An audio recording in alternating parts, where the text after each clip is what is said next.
எல்லாரும் எப்படி இருக்கீங்க?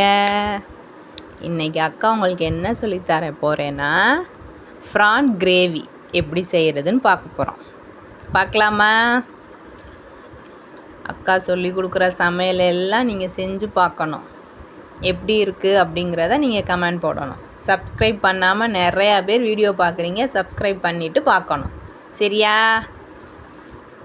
இப்போ கொஞ்சமாக ஆயில் ஊற்றிக்குவோம். ஊற்றிட்டு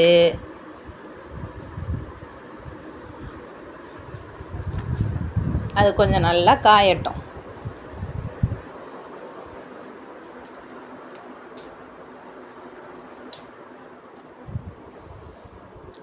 அது நல்லா காஞ்சதுக்கப்புறம் தான் நம்ம போடணும் சோம்பு. கொஞ்சமாக சோம்பு போடணும். கொஞ்சமாக 2 பட்டை இலை இருந்தால் கொஞ்சம் பட்டை இலையும் போட்டுக்கலாம். இதில் பச்சை மிளகா, இஞ்சி, பூண்டு போட்டு தட்டி வச்சுருக்கேன். அரைக்காமல் தட்டியிருக்கேன். அதையும் போட்டு அதில் சின்ன வெங்காயம் கொஞ்சம், பச்சை மிளகா, இஞ்சி, பூண்டு தட்டி போட்டிருக்கேன். அதை நல்லா வதக்கணும். அதுக்கப்புறம் நறுக்கி வச்சுருக்க சின்ன வெங்காயம் அதையும் போட்டு நல்லா வதக்கணும்.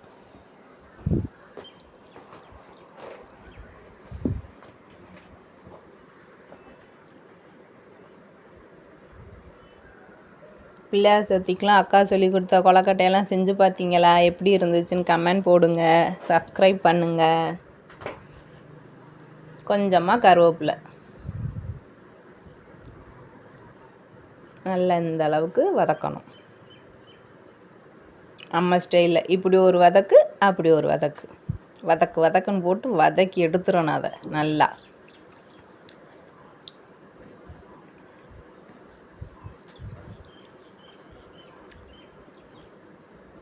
இந்த அளவுக்கு வதங்கிருச்சா?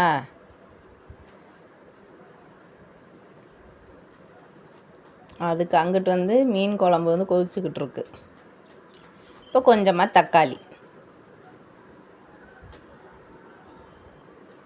அதையும் நல்லா வதக்கணும்.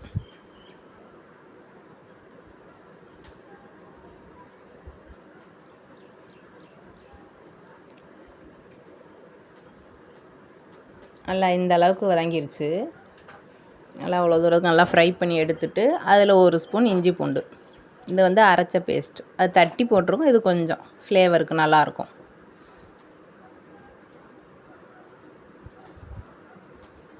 இதையும் நல்லா அப்படியே நல்லா ஃப்ரை பண்ணிக்கிறணும்.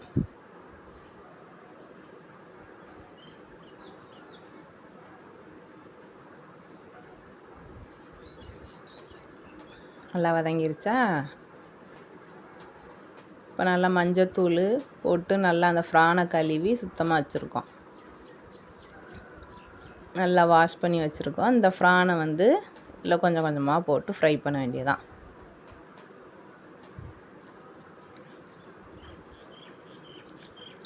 அந்த மசாலா எல்லாமே அந்த ஃப்ரானில் செய்கிற மாதிரி அந்த அளவுக்கு வதக்கணும்.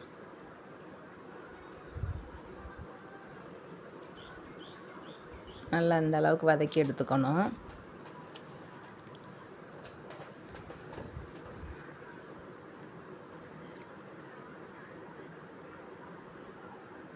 சப்ஸ்கிரைப் பண்ணிவிட்டு சேனல் பாருங்கள். எங்களுக்கு இந்த சேனலுக்கு கொஞ்சம் சப்போர்ட் பண்ணுங்கள்.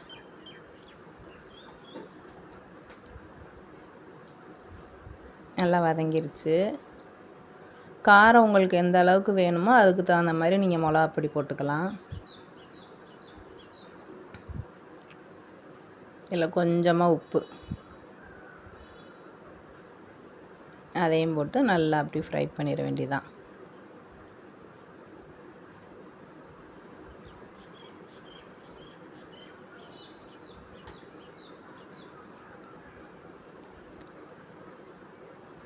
இந்த அளவுக்கு வதக்கினதுக்கப்புறம் ஒரு 1/2 ஸ்பூன் மஞ்சள்தூள் போடணும்.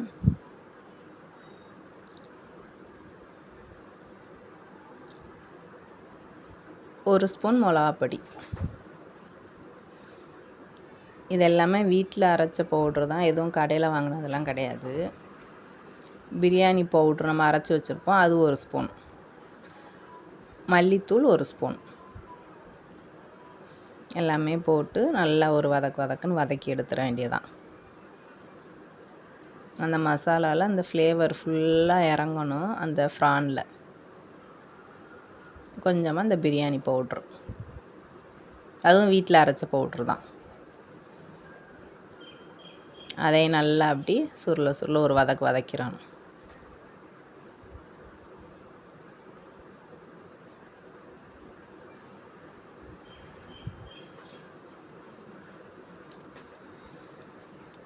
இப்போ அது வேகிற அளவுக்கு கொஞ்சமாக தண்ணி ஊற்றிக்கணும்.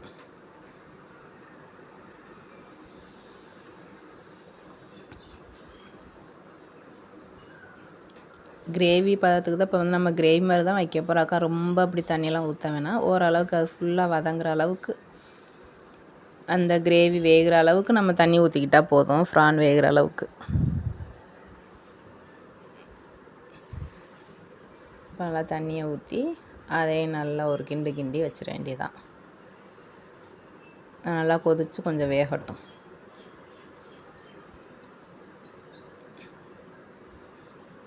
பார்க்கையிலே நல்லா இருக்குல்ல. நீ கிரேவியாக வந்ததுக்கப்புறம் செமையாக இருக்கும்.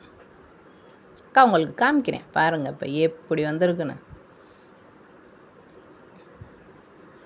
இப்படியே எடுத்து போட்டு சாப்பிடணும் சாப்பிட்டுக்கலாம். இல்லை அதுக்கு அடுத்து நான் வந்து இப்போ இதுக்கு என்ன செய்ய போகிறேன், அதுக்கு அடுத்து பார்த்திங்கன்னா தேங்காய் இருக்க கொஞ்சமாக அரைச்சி அதில் தேங்காய் பால் மட்டும் எடுத்து வச்சுருக்கேன். அதை வந்து இதில் இப்போ கொஞ்சமாக சேர்க்குறேன்.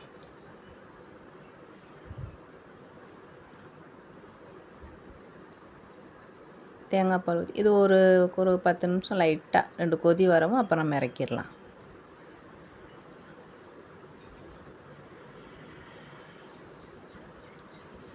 இது டேஸ்ட்டு சூப்பராக இருக்கும். நீங்கள் கண்டிப்பாக ட்ரை பண்ணி பாருங்கள். ஃபஸ்ட்டு நான்லாம் ஃப்ரான் சாப்பிடவே மாட்டேன், எனக்கு பிடிக்காது. இப்போ நான் ஃப்ரான் சாப்பிட்றேன். எனக்கே இப்போ இது பிடிச்சிருக்குன்னா பார்த்துக்கங்க.